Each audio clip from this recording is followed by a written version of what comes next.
일장 자녀 용돈 함부로 주지 마세요. 숨겨진 세금 감시 시대에. 안녕하십니까? 반갑습니다. 엄마의 공부방입니다. 나이가 50을 넘고 60이 가까워지면 가장 큰 걱정이 무엇일까요? 바로 내 노후 자금은 안전한가와 우리 아이들에게 짐이 되지 않고 떳떳하게 물려줄 수 있는가, 이 두 가지일 겁니다. 그런데 최근 몇 년 사이에 이 두 가지 걱정을 한 번에 무너뜨리는 무서운 변화가 생겼습니다. 바로 가족 간의 돈거래에 대한 세무 당국의 시선이 예전과는 완전히 달라졌다는 겁니다. 과거에는 부모 자식 간인데 뭐 얼마나 문제 삼겠어? 하는 인심 좋은 시절이 있었습니다만 이제는 달라졌습니다. 단언컨대 지금은 가족 간의 현금이나 계좌 이체를 할 때 가장 조심해야 하는 시기입니다. 왜 이렇게까지 까다로워졌을까요? 가장 큰 이유를 직설적으로 말씀드리겠습니다. 바로 나라의 곳간 사정 때문입니다. 지난 몇 년간 예상보다 세금이 덜 거치는 바람에 국가적으로 세수나라의 수입가 크게 부족해졌습니다. 곳간이 비었으니 당연히 세무당국은 세금을 더 걷기 위해 칼날을 날카롭게 벼르고 있습니다. 특히 쉽게 포착할 수 있는 가족 간의 금융거래를 집중적으로 들여다보고 있는 상황입니다. 더 충격적인 소식이 있습니다. 2025년부터 새로 개정된 내용이 있는데요. 바로 세무공무원들이 세금을 더 추징하면 그 추징한 세금의 10%를 포상금으로 받게 된다는 조항입니다. 여러분, 이것은 역사상 처음 생긴 법입니다. 공무원분들도 우리와 똑같은 사람입니다. 이런 포상금이 걸리면 어떻게 될까요? 당연히 세무조사가 더 엄격해지고 작은 것 하나 놓치지 않으려는 강한 동기가 부여될 겁니다. 쉽게 말해 우리가 자녀에게 쓰라고 준 생활비, 신혼집 보태라고 준 삼짓돈 하나하나에 국세청의 꼬리표가 붙을 수 있다는 이야기입니다. 단순히 몇십만 원의 문제가 아닙니다. 나중에 우리 아이들이 결혼해서 집을 사거나 아파트를 취득할 때 국세청에서 이 돈 어디서 났습니까? 하고 조사가 나올 때 그 돈의 출처가 바로 우리가 아무 생각 없이 이체해준 돈이었다는 사실이 밝혀지면 증여세 물려주는 세금을 내야 할 뿐 아니라 엄청난 가산세 폭탄까지 맞게 됩니다. 가산세는 무섭습니다. 10년 전에 준 돈이 이제 와서 문제가 되면 그 당시 내야 했을 세금은 물론이고 10년치 이자까지 물어야 하는 셈이니 배보다 배꼽이 훨씬 커지는 겁니다. 그러니 이제부터는 가족 간의 돈 거래를 용돈이나 생활비라는 이름으로 쉽게 생각해서는 안 됩니다. 내 소중한 노후 자금이 자녀에게 세금 폭탄이 되는 것을 막는 현명한 지혜가 필요합니다. 자, 이제부터 이 꼬리표를 어떻게 떼어내고 어떻게 합법적으로 자녀에게 도움을 줄 수 있는지 그 구체적인 방법을 알려드릴 테니 채널 고정해 주십시오. 이 내용만 아셔도 수천만 원의 세금을 아끼실 수 있습니다. 구독 버튼 꼭 눌러주시고 다음 장으로 넘어가겠습니다. 2장. 내 집 마련 도울 때 절세 비법 1. 8억 이상 빌려주기 기술. 많은 시청자분들이 가장 궁금해하는 질문입니다. 우리 아이가 결혼해서 전세나 신혼집을 구하는데 부모가 안 도와줄 수가 있나요? 맞습니다. 당연히 도와주셔야죠. 그런데 방법이 중요합니다. 여기서 우리가 기억해야 할 것은 돈을 줬다 증여와 돈을 빌려줬다 차용은 세금의 세계에서 하늘과 땅 차이라는 점입니다. 줬다라고 하면 바로 증여세 대상이 되지만 빌려줬다라고 하면 증여세가 단 한 푼도 발생하지 않습니다. 세법은 원칙적으로 돈을 빌리고 갚는 행위에는 세금을 매기지 않습니다. 그럼 어떻게 해야 국세청에 줬다가 아닌 빌려줬다고 당당하게 증명할 수 있을까요? 바로 차용증 돈 빌려준 증명서를 활용하는 겁니다. 하지만 여기서 끝이 아닙니다. 차용증만 달랑 써놓고 갚는 신용도 안 하면 국세청은 이건 그냥 증여를 위장한 것이다 라고 판단합니다. 돈을 빌려줬다면 반드시 갚아야 할 의무가 생기죠. 이자도 줘야 하고요. 그런데 이 이자 문제 때문에 또 다른 세금이 발생합니다. 부모님이 이자를 받으면 그 이자는 부모님의 이자 소득이 되어 또다시 소득세를 내야 하거든요. 그것도 은행 이자보다 훨씬 비싼 세율 약 27.5%로 말입니다. 이자 내고 세금 내고 나면 차라리 증여세 내는 게 나을 지경이 됩니다. 그래서 알려드리는 핵심 기술은 바로 무이자 차용을 활용하는 겁니다. 세법에서는 부모 자식 간이라도 이자를 받지 않아도 된다고 허용하는 금액의 기준이 있습니다. 그 금액이 바로 2억 1,700만 원입니다. 이 금액 이하로 돈을 빌려주면 이자를 한 푼도 받지 않아도 국세청에서 문제 삼지 않겠다는 뜻입니다. 2억 1,700만 원이면 전세 보증금이나 신혼집 자금에 큰 도움이 되죠. 그런데 만약 자녀에게 더 많은 돈을 지원해주고 싶다면 어떻게 할까요? 바로 이 금액 기준이 개인별로 적용된다는 점을 활용하는 겁니다. 나 아버지, 어머니에게 2억 1,700만 원 무이자 차용. 배우자 어머니, 아버지에게 2억 1,700만 원 무이자 차용. 사돈자녀의 배우자 쪽 부모님에게도 각각 2억 1,700만 원 무이자 차용. 이렇게 부부와 양가를 모두 활용하면 이론적으로는 8억 6,800만 원에 가까운 거금을 무이자로 자녀의 가정에 지원할 수 있게 되는 겁니다. 물론 현실적으로 양가 부모님이 똑같이 빌려주시기는 쉽지 않겠지만 적어도 부부 합산 4억 3,400만 원까지는 안전하게 지원할 수 있는 거죠. 핵심 행동 지침 돈을 빌려줄 때는 차용증을 반드시 작성하시고 이자를 주지 않는 대신 원금 상환을 꾸준히 하셔야 합니다.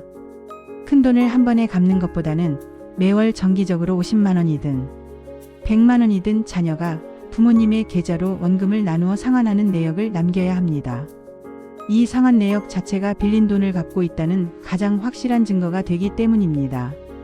이렇게 하면 우리 아이들이 집을 살 때 자금 출처 조사가 나오더라도 이 돈은 부모님께 빌린 것이며 매월 원금을 갚고 있습니다 라고 당당히 말할 수 있고 세금 폭탄을 피할 수 있습니다.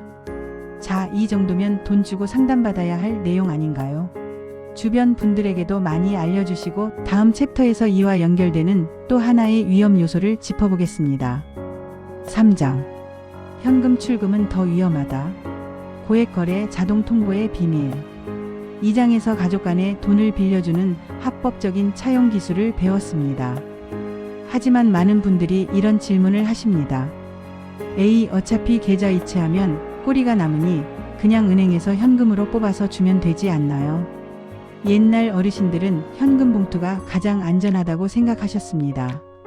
하지만 이제는 그 현금 거래가 오히려 세무당국의 레이더에 자동으로 걸리는 더 위험한 방법이 될 수 있습니다. 바로 고액 현금 거래 보고 CTR 제도 때문입니다. 이름은 어렵지만 원리는 간단합니다. 규칙 1하루 1천만 원 이상의 현금 입금 또는 출금은 자동으로 국세청에 통보됩니다.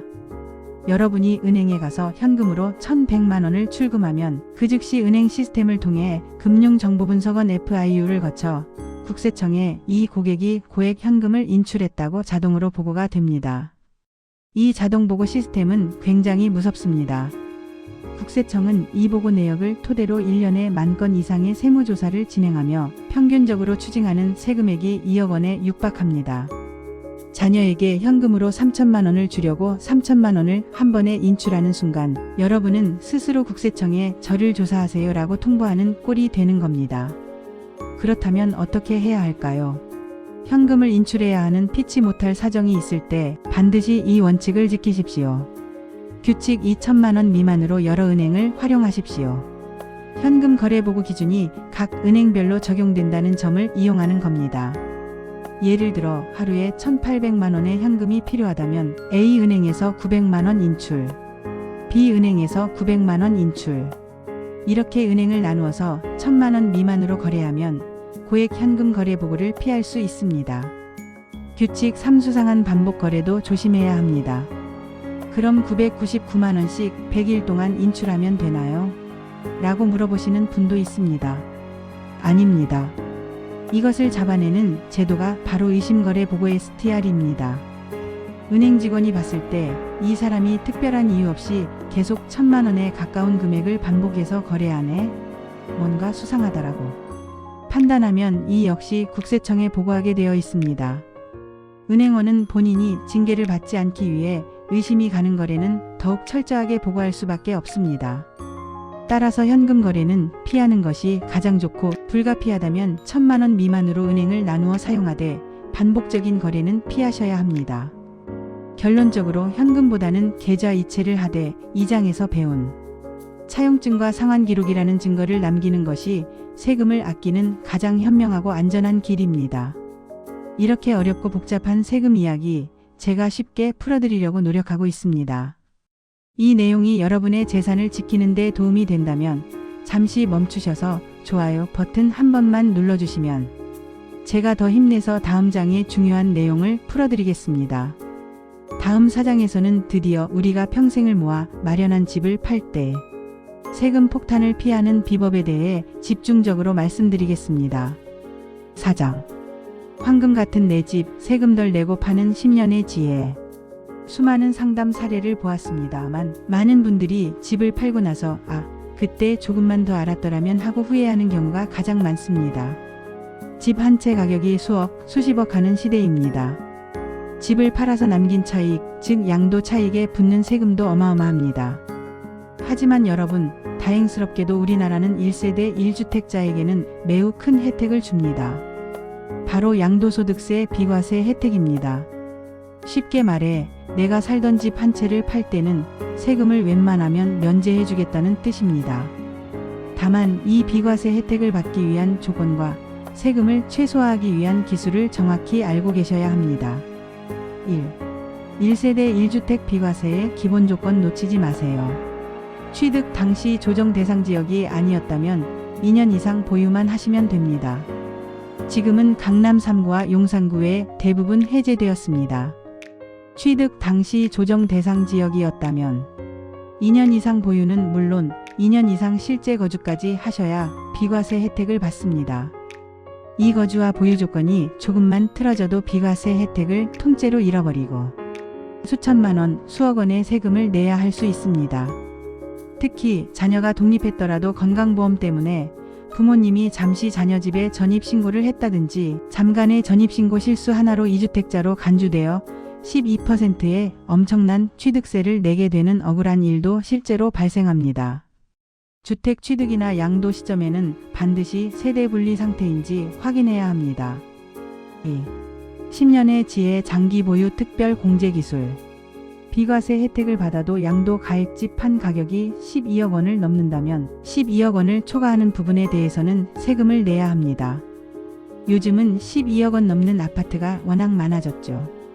이때 세금을 획기적으로 줄여주는 기술이 바로 장기 보유 특별 공제입니다. 말 그대로 집을 오래 보유할수록 세금을 깎아주는 혜택입니다. 보유거주 기간, 공제율 깎아주는 비율, 10년 이상 보유 10년 이상 거주, 최대 80%까지 공제. 이 80%는 정말 파격적인 숫자입니다. 예를 들어 12억 원을 초과하는 부분에서 내가 20억 원의 양도 차익을 받다고 가정해 봅시다. 80%를 공제받으면 실제 세금을 계산하는 대상은 4억 원 20억의 20%밖에 되지 않습니다. 이 기술이 우리 55세 이상 시청자분들에게 주는 메시지는 명확합니다. 자꾸 이사 다니면서 주택수를 늘리기보다는 가장 가치 있는 똘똘한 주택 한 채를 정해서 오래 거주하는 것이 세금 측면에서 가장 유리한 효자 전략입니다. 10년 이상 거주하고 파는 집은 양도 차익이 아무리 크더라도 세금 부담이 크게 줄어듭니다. 이는 노후 준비와 자녀 상속을 염두에 둔 장기적인 재테크의 핵심입니다. 다음 5장에서는 이렇게 지켜낸 소중한 재산을 자녀에게 물려줄 때 세금을 최소화하는 상속세 절세 기술에 대해 집중적으로 알아보겠습니다. 5장. 자녀에게 남겨줄 때 후회 없는 효도식 상속 절세. 4장에서 내 집을 팔 때 양도세를 절세하는 방법을 배웠습니다. 이제 우리가 평생 모은 재산, 즉 노후 자금과 자산을 자녀에게 물려줄 때 발생할 상속세 돌아가신 후 내는 세금과 증여세 살아있을 때 물려주는 세금을 최소화하는 방법을 알아보겠습니다. 현재 우리나라의 상속세 부담은 OECD 국가 중 최고 수준입니다. 물가는 계속 올랐는데 상속 공제 한도 세금을 깎아주는 기준은 수십 년간 그대로입니다. 이제는 부자가 아니어도 서울에 아파트 한 채만 있어도 상속세를 내야 하는 시대가 되었습니다. 1.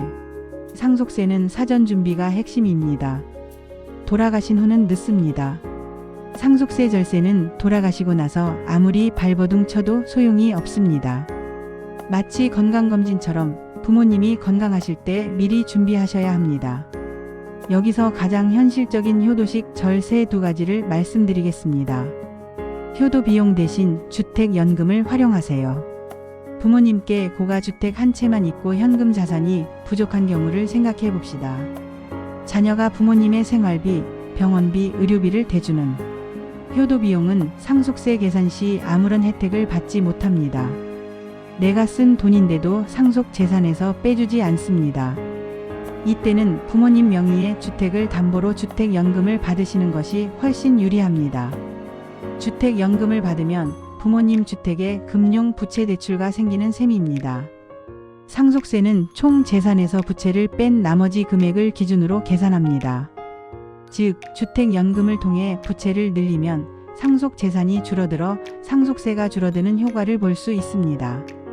증여 신고 없이 받은 돈은 부모님 계좌로 돌려놓으십시오. 이것이 가장 현실적이고 급한 대비책입니다. 1장에서 말씀드렸듯이 국세청은 상속세 조사를 할 때 돌아가신 날로부터 과거 10년간의 계좌, 이체 내역을 모두 조사합니다. 이 조사에서 과거에 증여 신고 없이 부모님께 받았던 돈이 발견된다면 어떻게 될까요? 앞서 말씀드린 대로 무신고 가산세 20%와 납부지연, 가산세 연 8% 수준가부터 거의 2배 가까운 세금을 내야 합니다. 억울하지만 법이 그렇습니다. 따라서 부모님께서 혹시 편찮으시거나 연세가 많으셔서 상속이 가까워졌다고 판단되면 자녀 통장에 있는 증여 신고 없이 받았던 돈들을 다시 부모님 계좌로 돌려 이체해 두는 것이 안전합니다. 이렇게 하면 가산세 폭탄은 피할 수 있습니다. 10년의 여유를 활용한 사전증여 기술. 부모님이 아직 건강하고 여유가 있다면 재산의 일부를 미리미리 물려주는 것이 좋습니다. 바로 사전증여입니다. 세금은 시간이 흐를수록 늘어나기 때문에 자산이 커지기 전에 미리 물려주면 낮은 세율로 세금을 낼 수 있습니다. 더욱 좋은 기술은 손자나 며느리에게 증여하는 것입니다. 이렇게 한 세대를 건너뛰어 증여하면 증여세율의 30%를 할증해서 내지만 그 대신 5년만 지나면 상속 재산 합산 대상에서 제외됩니다. 자녀에게 증여하면 10년을 기다려야 하지만 손자 며느리에게는 5년만 지나면 되니 기간을 절반으로 줄일 수 있는 강력한 절세 기술입니다. 이렇듯 상속세는 돈을 아는 만큼 아낄 수 있습니다. 내 자산을 안전하게 자녀에게 물려주는 것이야말로 진정한 효도입니다. 자, 이제 마지막 6장에서는 오늘 배운 모든 것을 실생활에서 적용할 수 있는 평생 세금 관리 습관을 정리해드리고 마무리를 하겠습니다. 6장. 내 돈 지키기 위한 평생 세금 관리 3가지 약속. 지금까지 우리는 가족 간의 돈 거래부터 내 집을 팔 때의 양도세, 그리고 자녀에게 물려줄 때의 상속세까지 우리 55세 이상 시청자분들이 가장 궁금해하는 세금 기술들을 상세히 배워보았습니다. 세금은 피할 수 없는 의무입니다.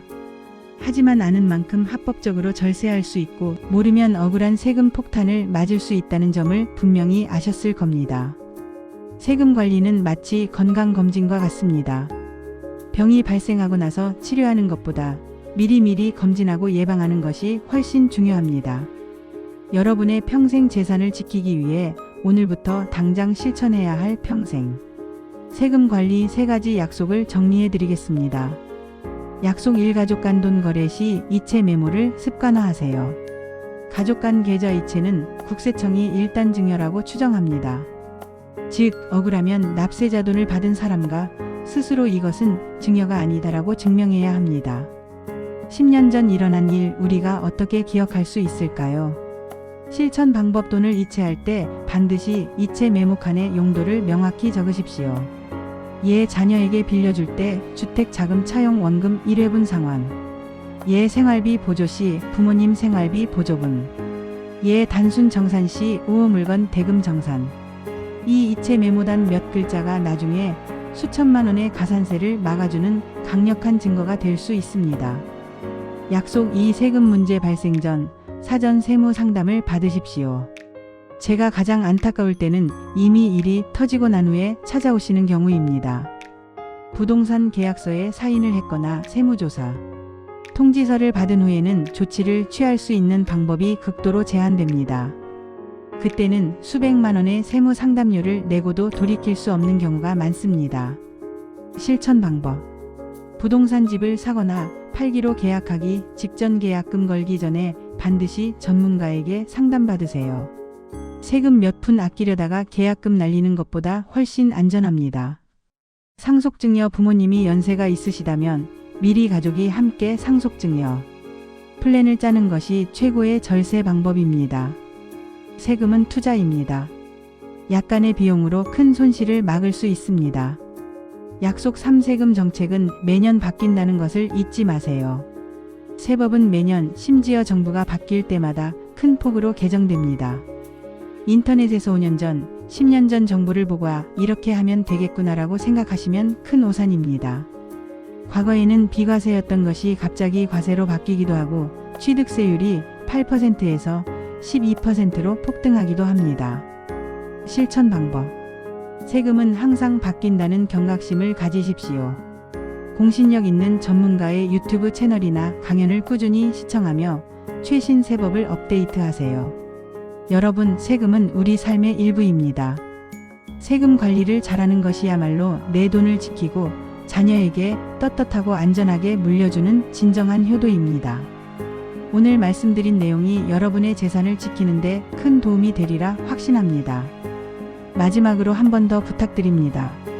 오늘 이 내용이 주변 분들에게 꼭 필요하다고 생각되시면 지금 바로 이 영상을 공유해 주시고 앞으로도 유익한 세금 강의를 놓치지 않도록 채널 구독과 알림 설정을 부탁드립니다. 긴 시간 경청해 주셔서 감사합니다. 다음 시간에 더 유익한 내용으로 찾아뵙겠습니다.